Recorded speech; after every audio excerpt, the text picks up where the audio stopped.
Case closed. Let's get drunk. Catch me outside. How about that?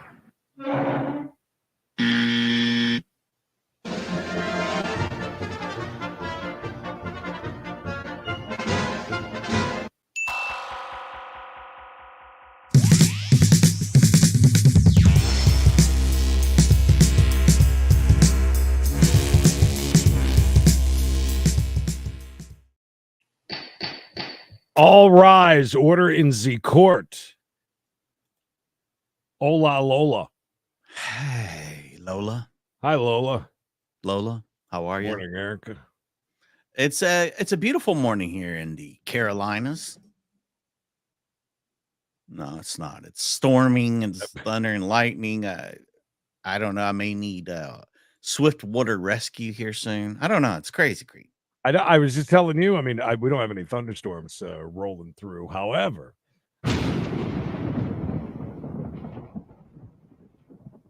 it has been raining for the last few days. We have a flood watch or warning in effect, but they had to close down a couple of roads because apparently there's cement falling from bridges. That may be a sign that it's time to replace said bridge. I don't know. Or figure out drainage so it doesn't drain down into the cement. By the way, hopefully we're on YouTube. It was really weird. Like when I set it up, I don't know. It set it up like it was a premiere. It says we are. It says we're on 46 people on one and 21 on the other. So I don't know. It's very strange way of doing things today. I mean, listen, it's been like 48 hours since the last big bug in daily bug, basically, from YouTube. So no surprise there. So hopefully everybody will check in, say hello. Creed, we got a case. You know, if there's a holiday on a Monday in Thurston County, they'll throw them dudes wherever. Yeah. I mean, he's in the cafetorium, I think, doing his cases. And in a minute, we're going to see a couple that we saw last week. You'll notice the mirrors in the background of this fam. And we're going to hear a little bit of arguing about some land. I think they call it the green strip. We're going to hear about that. And then things kind of heat up with dog attacks, foul language, and threats with weapons. So, yeah. Ready for a jam-packed day. I'm ready, and Shell's getting us kicked off for $2. Thank you. Happy birthday. I remember Shell's birthday. That's right. And we'll start with the matter of Noah Murray, Caitlin Bailey, and David and Lisa Tolbert. Noah Murray, he works for Howard Stern, I believe. Morning again, Your Honor. Thank you. Mr. Oxford, good morning. You can take either table, is fine.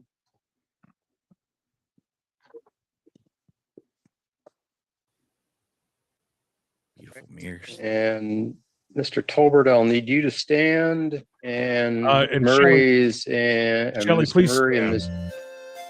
At attention. Shelley. I don't think you can. That's the new thing that YouTube came up with. I guess something that they like that Facebook does. I don't know. I don't know. We can't see them. I mean, we can pretend we do. Like, oh wow, thanks for all the hearts. Oh, look at the hearts go by. Oh wow. What's that middle finger doing? That would be kind of funny if you could do that. Why, yeah. Bailey, if you'll both all three of you, raise your right hands, please. Swear the testimony in this case to be the truth, the whole truth, and nothing but the truth. Yes. Yes. Yes. No. Thank you. You're welcome. Good morning, Your Honor. Good morning. All right. So I'm familiar with the case because I've read the pleadings.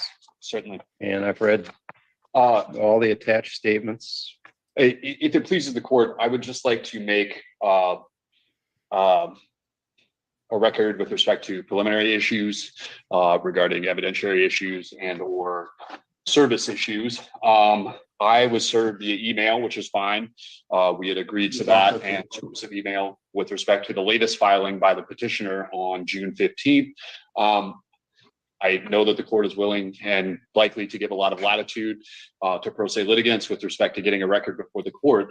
I don't know if any of the witnesses that they provided declarations for in their exhibit packet are present here today, but I would object to the admission of any of those statements and declarations provided to the court from those three individuals on the grounds that they are not properly sworn declarations, nor do they contain any sort of language indicating that these were sworn statements under penalty of perjury. They do not comport with signature requirements with respect to sworn declarations for the court. Gary, where are further, you? They were served on me Thursday prior to the beginning of the holiday weekend, which does not comport with service requirements in Thurston County under the 632 local rules. With respect to their statements, they're here to testify. I really don't have any, I mean, I would object to the declarations being admitted as evidence, but, you know, given the service issues, given the lack of any sort of, declaratory statement that these are sworn statements, I don't think it's appropriate for the court to consider the declarations of witnesses that are not here. I know my client doesn't have a Sixth Amendment confrontation right in this proceeding, given the nature of the proceeding. However, I think that rule is instructive and important with respect to the court considering evidence that is ultimately hearsay above and beyond the declaratory issues. So we would urge the court to strike those from the record. Thank you. He's going to do it. We'll note the objection. As I've said, I've read everything that's been I'll be filed. honest with you. I zoned out during about half of that. Hello, Double L. So, Dave, thank you. That is some birthday love for Chelsea. Did you guys know it is Chelsea's birthday today? Basically, he said, look, you got all these witness statements. They're not here. I think we just throw that stuff away. And then he says, well, I've already read it. So too late. How does that work? I guess witness statements would be, would you have to have those like notarized or something? I would think so. I would think so. I don't think you could just send in any, email saying, hey, my boy said this, Feller.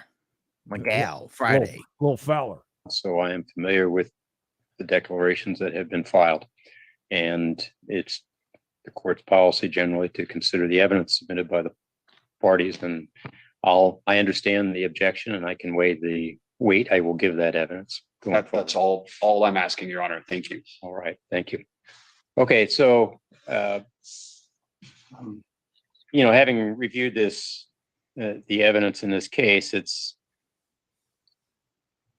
we essentially have two components to it. One is what occurred on May 13th with the dogs, and welcome, Stacy. What up, dog? That's one issue. And then probably the bigger issue is the Greenbelt access. Greenbelt. Which is an interesting issue. I wants do the note Greenbelt? that there appears documents apparently with the assessor's office indicate that residents of what is it, Newhall? Is that what's the we live in Wilderness and the other neighborhood is Newcastle, Your Honor. Wilderness and Newcastle, yes. Newcastle, thank you. But the residents of Newcastle don't have access to the Greenbelt, according to a document, theoretically, as I understand it. However, there has been a long history of use by residents of both neighborhoods, and apparently the neighborhood associations are attempting to try to come up with some understanding as to how that works. So that's my understanding of that issue. So I want to let the part. All right. So for everyone else that may have zoned out just then, the Greenbelt Creed, that is a piece of land that runs between the backyard of these folks right here and the neighborhood behind them. They live in Wilderness and no one lives in Hardcastle and McCormick, whatever he said. This Greenbelt, not the one that you go for if you want the 24/7 title, but the Greenbelt they're talking about is going to be very much mentioned, very contentious, and the scene of a crime.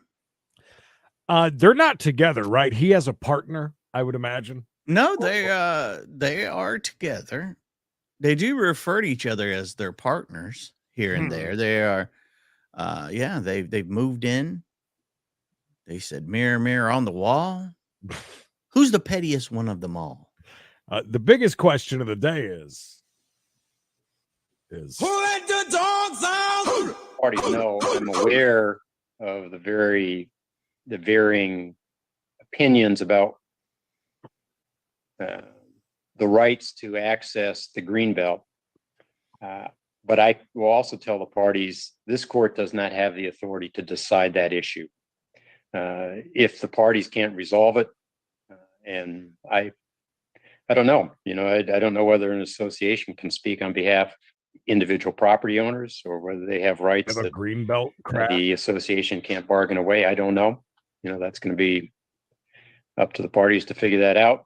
I would encourage, perhaps, if there's if the parties want to avoid having to go to Superior Court and hire lawyers and try to get a quiet title action, that they may consider using the Thurston County Dispute Resolution Center to see if they can come up with a mutually agreeable solution for the parties. To me, that makes a lot of sense, given what I've read from everybody who all believes that they're right. So those situations are hard for the parties to come to agreement, but if they can get a third party involved, it may be helpful. So that would be my thought on the issue of who has legal possessory rights to access the greenbelt.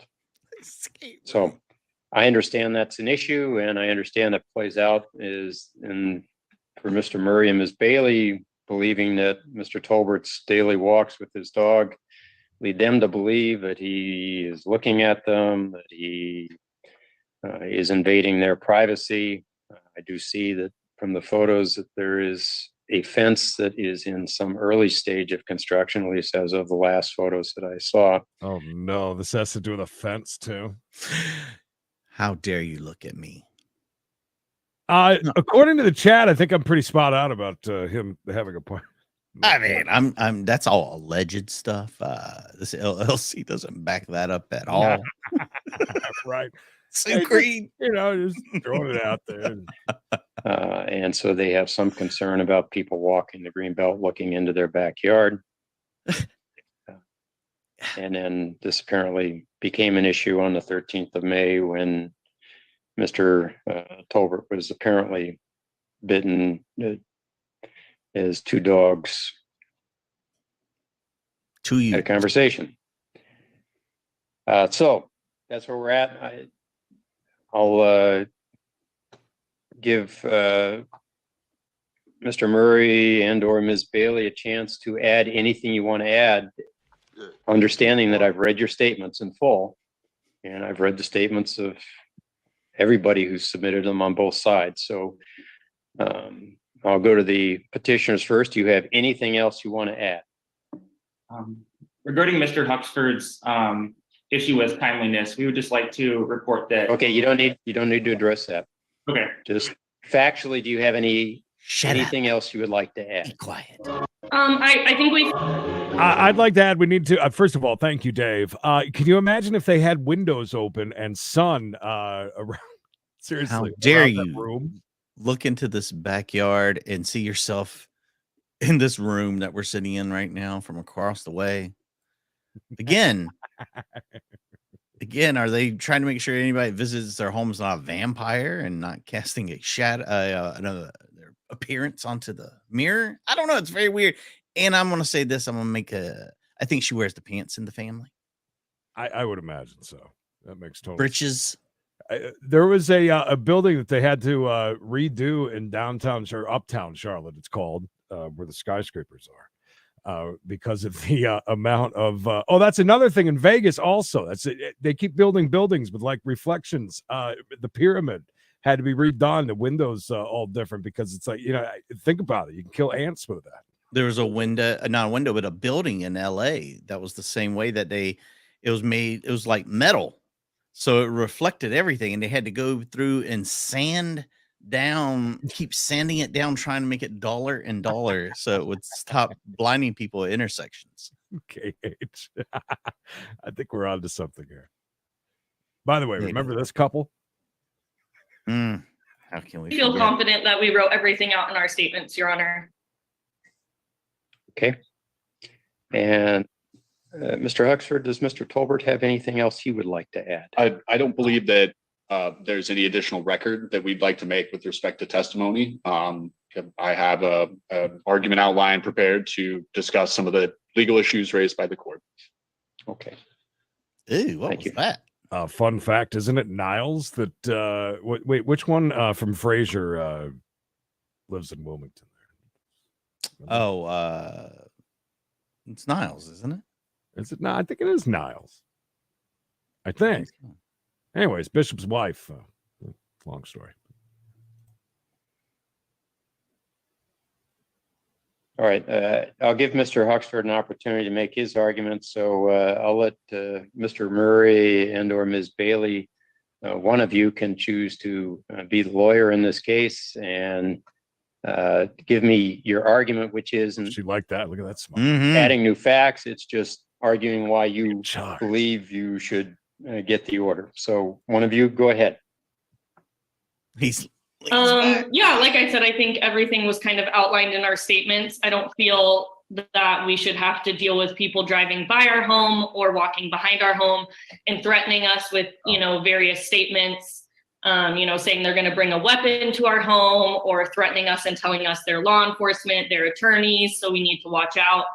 We just want to be able to, use our backyard freely and not feel threatened by the individual. Thank you. Pass, nice. Mr. Huxford. Thank you, Your Honor. I think it goes without saying today that we are asking the court to dismiss the petition against Mr. Tolbert in relationship to the facts that the court is extremely familiar with at this point. We did file, and I will again just reiterate that we filed a motion to realign the parties. I know that it's within the court's discretion to do so. I think it's our argument in addition to dismissal that also the behavior as offered by the petitioner themselves in the video they provided this court speaks to the aggression and harassment of my own client with respect to his use of the green belt as opposed to him harassing anyone. With respect to the law, the black letter of the law expressly, I think it's very important that the court really focus on what conduct actually took place and whether or not that conduct meets the statutory definition of harassment in this particular incident, specifically a knowing and willful course of conduct directed at a specific person that seriously alarms, annoys, harasses, or is detrimental. I don't even think that the petitioner can get over that hump, frankly, if I'm being honest. What we're talking about this guy is just, he just wants this just dog. Yeah, let's just go ahead and dismiss this, Judge. I like that she included that the people they have confronted on the Greenbelt have identified themselves as law enforcement, yes, attorneys, circus clowns, head chef of Denny's restaurant, and I'm guessing she's got a tape. So and former employee of Next Media. I guess Next Media. I like the part where she was saying that I don't want people to drive by or walk by my house. And then she added the part when they're yelling out that they're lawyers and such. I don't think he can stop that. This guy though, he's Melissa. He's gonna make it happen, Melissa.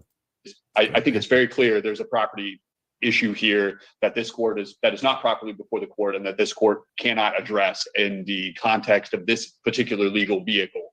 My client was walking his dog.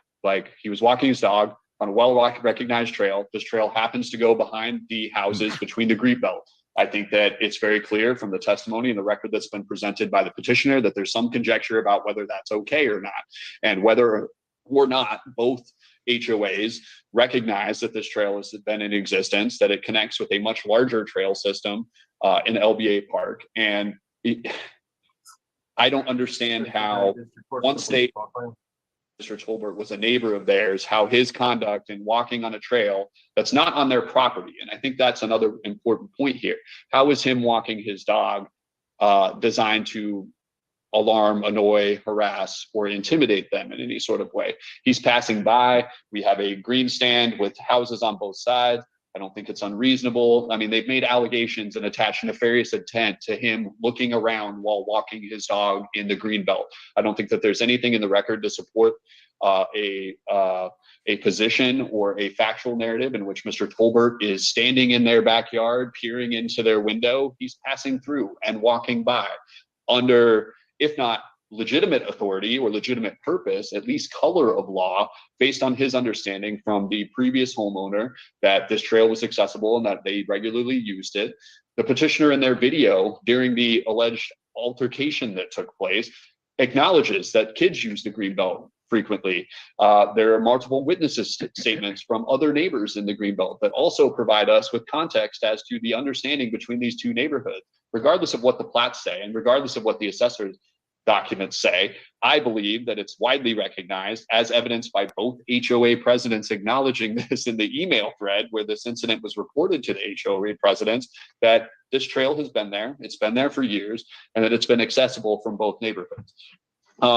So with respect to that in and of itself, I think that there's really no argument here that Mr. Tolbert walking his dog, maybe it does make them uncomfortable, but the idea that that behavior was designed to annoy, alarm, and harass, like purposefully and intentionally, I think that fails as a matter of law. We've already kind of dovetailed the legitimate and lawful purpose aspect of that onto that argument as well. I think that, again, at worst, he was acting under color of law, but I think that my client had a good faith belief based on representations from the HOA presidents, representations from his neighbors, representations from the other homeowners in the community and the person he brought the home from, that he was completely legitimate in walking his dog there daily. I also don't think that this meets the course of conduct arm of the statute either. Look at the judge. I think we've already addressed most of those issues. Finally, I think that the third component and the third element of harassment and unlawful harassment that needs to be addressed and considered by this court is which would cause a reasonable person to suffer substantial emotional distress and must actually cause substantial emotional distress. It is clear to me from the video submitted by the petitioner that my client certainly comes to confront them about what had happened. It's certainly he, I think, was within his rights after just being injured. Whether or not he was bit by his own dog or their dog is kind of irrelevant. It doesn't matter. This dog charged his dog. He defended himself and defended his dog. If their argument is that an off-leash dog can just at will bolt out of its yard. My dog wasn't off leash. My dog was not off leash, sir. Okay. Not my dog. Remember, I've read all the facts. So. That's not how court works, Hunter. No, bitch. Not my dog. Creed, I don't know about you. I don't have a green belt behind my house. I have what they call in the South a ditch. Mm-hmm. There's a ditch behind my house that runs from between this street and the other. And for many years, kids would leave the middle school or the high school, very close proximity to my house. Oh, wow. This is hot. Keep the hot times hot. I said earlier, Savannah, happy birthday. Savannah. They walk through my side yard to get behind my fence to walk along that ditch to cross over to the other neighborhood and vice versa. Right. Now, I have no problem with that. But these little shits were throwing trash on my ground. So I met them outside one day. I said, look here. Keep this up. We're going to have a problem. I'm going to put barbed wire or something back here. Or said, yes, sir. Yes, sir. Absolutely. I took care of that. Next day I came out. Weirdest thing happened. All these eggs suddenly appeared all over the back of my house, and I don't know where they came from. Lesson learned. Touche. Yeah, they showed you. They showed you. Savannah, this one's for you.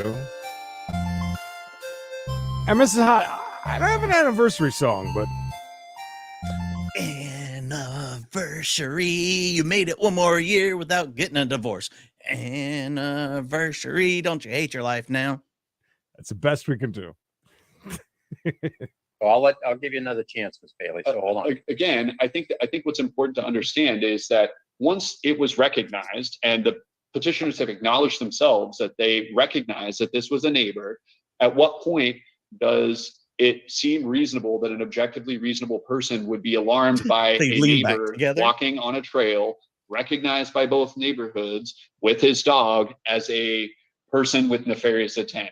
I'm assuming, given my other work in the criminal defense field and also other anti-harassment protection order field, that there are any number of individuals who are not authorized to walk that trail that probably regularly walk that trail out of LBA. The fact that they recognized that he was a neighbor, that he went and had a conversation, or that they had a conversation about him being a neighbor, kind of strikes the reasonableness of Miss Bailey and Mr. Murray's fears that he's up to anything, or that this would cause any substantial emotional distress. Normally, I would expect in a situation like this, the neighbors to talk to each other and get to know each other, instead of putting up no trespassing signs on a trail that isn't their property, yelling. What is he? And now they're drinking I together. said- Thank you. I said when he lifted his glass earlier, I'm like, what the hell is that? Like dishwater. Oh, that is Mr. Murray's fears bad. that he's up to anything, or that this would cause any substantial emotional distress. Normally, I would expect in a situation like this, the neighbors to talk to each other and get to know each other, instead of putting up no trespassing signs on a trail that isn't their property. Look at the color of it. And then she reaches for her glass at the same time too. That was really weird. They're both sit synced up. back. They lean back together. They do that kind of thing. They both their menstrual cycles are on the same schedule. Yelling "fuck off" or "get the fuck out of here" to my client. Your wife yelled that at me. His wife yelled that at me. Oh, cheers. Miss Bailey, don't interrupt, please. So this Lean back together. emotional distress Lean that back. they have petitioned. Look at the look he just gave her. Oh my god. He said, Watch "Should we?" His wife yelled that at me. Watch him look at her. Watch. Miss Bailey, Watch. don't interrupt, So- please. So this emotional distress that they have petitioned the court with and argued is reasonable, I don't think, as a matter of law, stands the objective reasonable test, nor do I think that they've proven with sufficient evidentiary support that they are actually experiencing any substantial emotional distress. The petitioners also submitted a dog that allegedly shows their dog injured and limping as a result of the kicks that they say that my client issued to the dog when defending his person and his other dog. That's not what that video shows. It's not what the video shows at all. So this idea that they're worried for their dog's safety, that they're worried for their own safety, is hyperbolic and hyperbole. I think a final important inconsistency in their own statements to point out, since the court has read the record to date and is prepared to at least consider those statements with proper weight, is they allege that there's this nefarious gun violence threat lingering in the background, and that their neighbors told them that they heard my client in his backyard unobserved behind his fence talking to his son about that. Okay, so both of those witnesses also provided statements. What they both don't mention is any threat of a firearm or any threat of Mr. Tolbert making a threat of a firearm against them. So I think that that fails just from a credibility standpoint, because I don't think they can substantiate that allegation. Listen, my client is a disabled military veteran. He is a corrections officer. His wife is a biologist, I believe, or a scientist. Like, at no point has my client Humble set brag, out to harass Creed. anyone. If at most their best argument is that he drove by their house, that was specifically designed to find out what house number he needed to report this to animal services, because there was an animal services issue about an out of control, unruly dog that is biting people in the neighborhood. Law enforcement contacted them. Mr. Murray had an aggressive confrontation with law enforcement. Animal control contacted them. They told them, and no under certain terms, based on the animal control report we provided to the court, that they weren't going to abide by a quarantine, and that it was Mr. Tolbert that was in the wrong here, and that their dog didn't bite anybody. So they have put themselves in a position to, contradict county officials, to frustrate county officials in doing their job. Where is the substantial emotional distress, Your Honor? Where's the lie? Substantial emotional distress is not typically evidenced, in my opinion, by people having aggressive confrontations with their neighbors, then having aggressive confrontations with law enforcement, then having aggressive confrontations with animal control, when all of those public officials are just trying to do their job. And we have Mr. Tolbert trying to make sure that, he has a civil claim for damages if he really wants here, because he was attacked by his neighbor's dog. The idea that this dog was just defending its territory and that that's an acceptable, reasonable argument is a red herring. listen, I would encourage the court to see through the inconsistencies in their statement. I would encourage. Melissa, thank you. Two Bones. This guy, I mean, although he makes points, good points, at least he's Melissa, trying thank to fight it you. now. Creed, I think I'm glad we got Melissa. Thank you, Melissa. And thanks for being a member. I think we missed Cricket earlier. Oh, I think I might have. I'm sorry. The Cricket. I don't know how I skipped you. I apologize. Thank you. Sorry. Thank you. So sorry. Urge the court to recognize that this is not the proper vehicle to resolve this dispute, as the court said at the very beginning of this hearing. And I would encourage the court very strongly to dismiss this petition as what it is, which is frivolous. And finally, we would ask the court and request that the court provide us with at least a temporary harassment order so we can consider whether or not we would like to move forward with this vehicle or another civil vehicle to address the claims that Mr. Tolbert has. Thank you. Thank you. All right, Ms. Bailey, now it's your turn. And All right, Big Mouth. remember, Go I've ahead. read all the statements. I did read the statement of Ms. Colbert indicating what she said, so I'm aware of that. Thank you, Your Honor. I don't think the issue here is somebody walking behind our home and using a trail. That was never the issue. The issue is what he chose to do after the fact, which was driving by our home, not once to get our address, but back and forth by our home multiple times, choosing to stop his car and yell out the window multiple times, which was witnessed by our neighbor. If we want to talk about lying in statements, in his statement, David stated that my dog was outside at that point, which simply is not true. Noah was up on a ladder fixing a light on the front of our home, and David drove by back and forth 4 times on Mother's Day, yelling out his window, while my son— Yeah, I hate to say it. I don't blame them. Georgia Pete's 5 memberships, I believe. Yeah. Thank you. Big thank you for that, Georgia. Or was it Mayor? Oh, I don't know. Mayor Peach. Oh, Mayor also. Peach. Maybe we've combined the two. I don't know. They're both getting in there, man. Both of you got hallelujahs. We don't think this guy is coming up out in front of our house and slowing down. There's 2 things I don't believe. I don't believe that guy was yelling shit out the window. I really don't. I mean, he doesn't seem like the type, or squalling tires. And 2, there's no way Noah was fixing anything outside. Oh, that's a good point too. Yeah, that would No be like me out changing my own oil or something in the truck. Saw Creed. He was rotating the tires on his car when I drove by. Yeah, you know, that's a bunch of crap. Damn lie.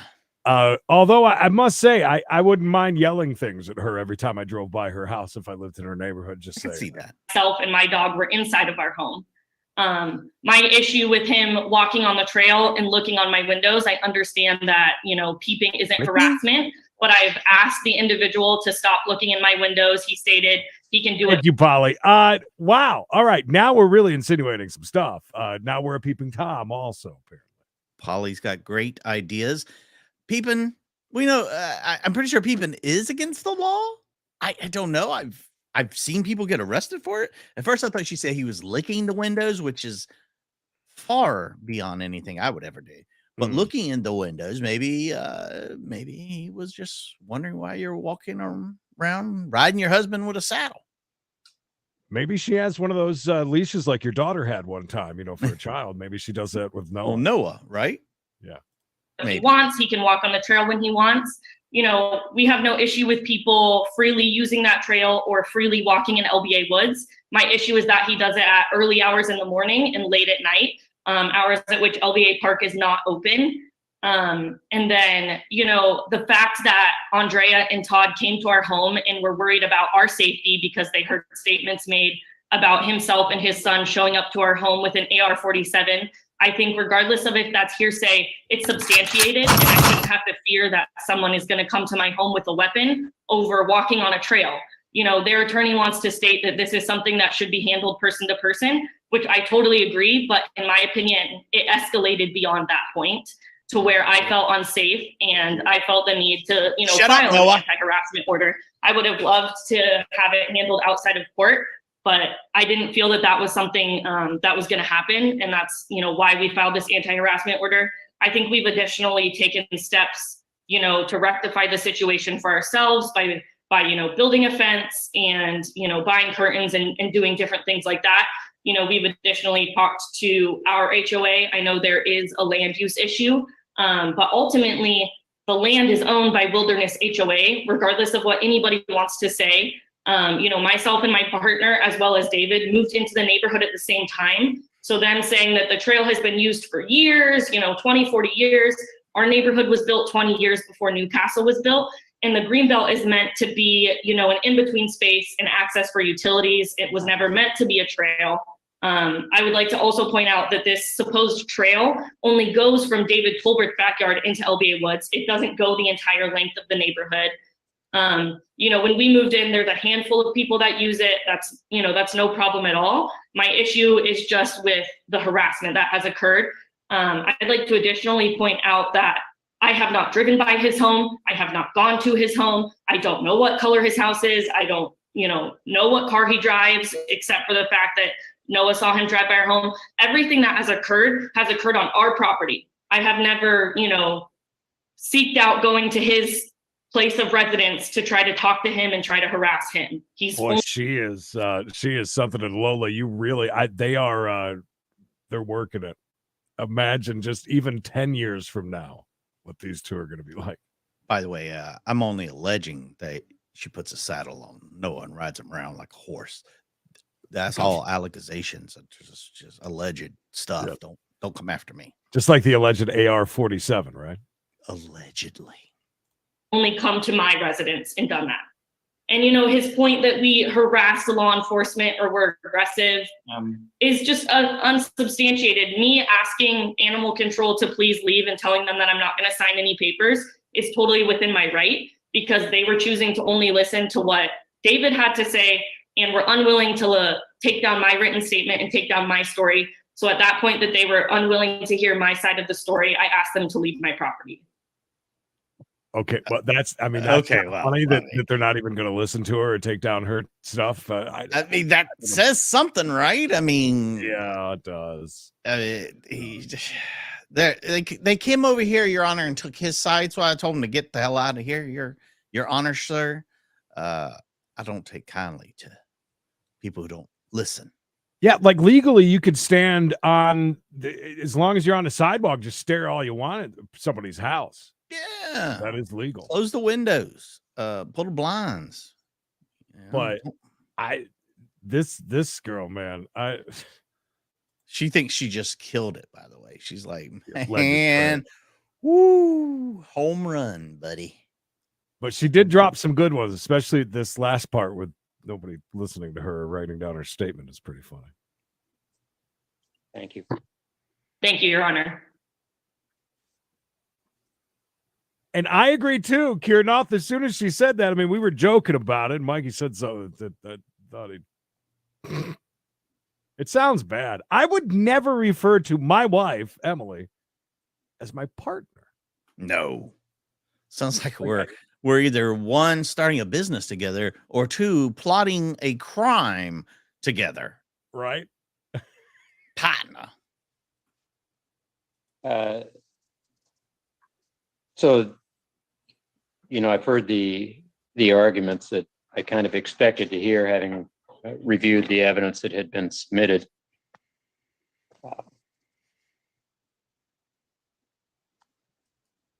As I said, I can't. You're as crazy as I thought. Issue. Correct. And we've gone to our HOA and that will be resolved. Yeah, Okay. we're here to.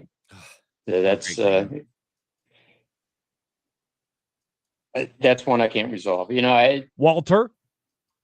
When I hear some of these cases, I just put myself in situations of the property owners, and I own some property, and what's it like if people walk back behind my backyard? It's woods. I have kids. Creepy. All that stuff. So. Is it unusual that somebody would make use of a path through a wooded area without even checking, as long as they don't think it's on somebody else's private property, or they're intruding in a yard? Yeah, sure. People run through, walk through, that's not unexpected. And heck, I grew up that way. So just from a taking the law out of it,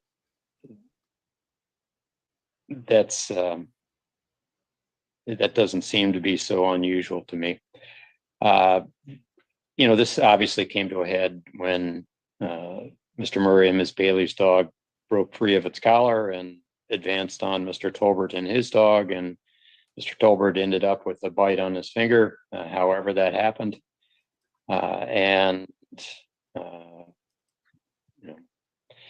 I think both parties felt like it wouldn't have happened if the other party wasn't there. And of course, there's some logic to that, which is it wouldn't have happened if another party wasn't there, but it did happen. And then there was a reaction to that. Everybody sort of took a step back and started creating some defense around their own actions and blaming others. I don't think this is worthy of a protection order. I understand why there was a request. I will disagree with Mr. Huxford in that Mr. Murray and Ms. Bailey, as Ms. Bailey points out, they felt threatened enough that they felt obligated to file a petition for an order. And to me, that's a big step for somebody to take. And that's a pretty good sign in and of itself that there's a level of concern that people have that they now have to try to get the legal system involved in resolving an issue that causes them concern. And I'm going to say this, I'm not going to grant the order. I'll dismiss the current order. But I'm going to, one, reiterate that I encourage the parties for resolution of these long-term to think about using an organization like the Dispute Resolution Center, which, in fairness, I used to be a board member of, but I am a huge fan of the work they do, and they appear in our court calendars on a regular basis to assist folks in mediating disputes, and they do an excellent job. But this may be bigger than that because it involves two homeowners associations. So I would encourage you to work through your homeowners association. But I'm going to expect going forward, Mr. Murray and Ms. Bailey have made clear to Mr. Tolbert their concern about any direct contact between Mr. Tolbert and them. And by the sole nature of having filed this petition, they're making a request that there be no contact, Mr. Tolbert, with them.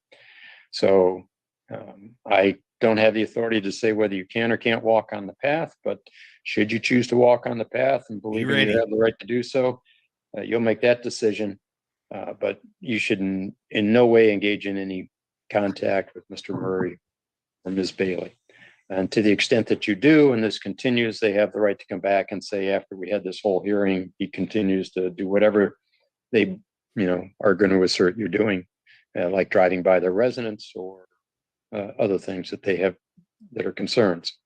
So I would urge you not to do that. And same for Mr. Murray and Ms. Bailey. I urge you, if he's walking back behind your property, keep your mouth shut. And, leave him alone.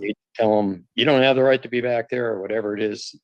Everybody's working on that. Everybody knows there's an issue there, and apparently there are steps being taken to try to figure that one out. So I would urge you not to have any contact with Mr. Tolbert, and to the extent that either party can't abide by that and decides that they need to contact the other, it's going to be fairly good evidence that it's meant to be harassing and not problem solving, since we're here trying to solve this problem today. And either party could come in and make a request for protection report at that time. But for today's purposes, now she's got some. I'm going to hope that, having aired these issues and both parties have heard fully what the other party's concerns are, that will be enough to have everybody take a step back and try to deal with this in a way that's a little different than how it happened this spring. All right. Thank you all. Thank you, Your Honor. Thank you, Your Honor. Yeah, thank you, Your Honor. Many thanks. Hey, he got it right in that one. He did. He got it right. And I think, some of the stuff he read probably that we didn't get to see, because he right away was like, look, man, don't interact with her. I mean, him either. Neither one of them. stay away. And if you see him back there, just keep your mouth shut. Don't be yelling at the guy. Poor dude. Just wants to walk his dog. A little late, but it was her dog that went up to another one. Is that what? Yeah, her dog was went up to his dog, charged it, and then his finger was bitten. I don't think they were saying it was her dog that bit his finger or his dog, because he was trying to break them up. When you're trying to break up a dog fight, I don't know if you've ever been like around two dogs fighting, Creed. Now, me being from the South, we run into that all the time. You got junkyard dogs, you got your neighborhood dogs, you got your just random like dogs, ankle biters. I mean, sometimes these dogs, I'm not gonna lie, Creed, these dogs are looking for a fight. And I think that's the case we had there. Her dog was looking for a fight and she found one. You can't undo it. Did you block Shillians or just a 300-second timeout? Hey, there's no undoing it. Listen, it happens. It happens. Shillians, are you there? Hello? Let us know when you have a sign of life. Where are you? We need to wait 300 seconds to apologize. Hello, you. Hello, you. She listen, no matter what, she annoyed the living crap out of me. Noah is gonna find himself another partner. I hope. Oh, I already know what his name is. Gary. Allegedly. These is jokes, folks. Just jokes. All right. That, ladies and gentlemen, is our day in court. Court is adjourned. We shall move on to the next. And the next. Thirsty Thursday today for We Gotta Chase at 405 East. And at 5:30 p.m., keep an eye out for a new court video that will be dropping on Credence and Mikey. It's doing so well. They're doing so well over there right now. We're just kind of keeping them exclusive for now. That's all right. It's The doing Don't really Be good. Petty Express. Shells, happy birthday to you. Birthday. Dave said happy birthday to Shells. Dave again. Cricket. Missed you. Sorry. Dave, Melissa, Sharon, Georgia, Peach, and Mayor. Thank you guys so much. Also going to do some more gambling tonight. Grotto sent over $50 to blow through this one slot machine. So we're going to do that tonight also. Had a big win yesterday.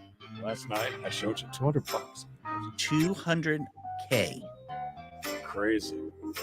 All right. All right, guys. We love you. Again, apologies for anyone who was... Look for it. It's in the mail. Sorry it happens. Did you enjoy your 300 seconds timeout? Glad at least you're not blocked. I love it. We love you. Make sure you like the video if you haven't done so already. It helps us out so much. Exclamation point Discord in the chat. It should bring up the link, Dave. Just click that and mosey on over there. And yeah, we'd love to have you in our Discord and talk. Feel free to talk. Nobody will hurt you. I promise. But yeah, make sure you do that. Make sure you tune in at 5:30 over on Credence and Mikey as we see a lady that owes $11,000 Happy birthday! in rent. Happy birthday, Shells. And hasn't she lived there 14 months, Creed, and she paid absolutely, positively 0.0 rent the entire time. And she feels obligated that she should Creed, there's mold there, son. Oh. When there's mold, you shouldn't have to pay. So be there for that. It's a good one. Stay safe, stay hard, stay tuned. See you back for We Gotta Chase.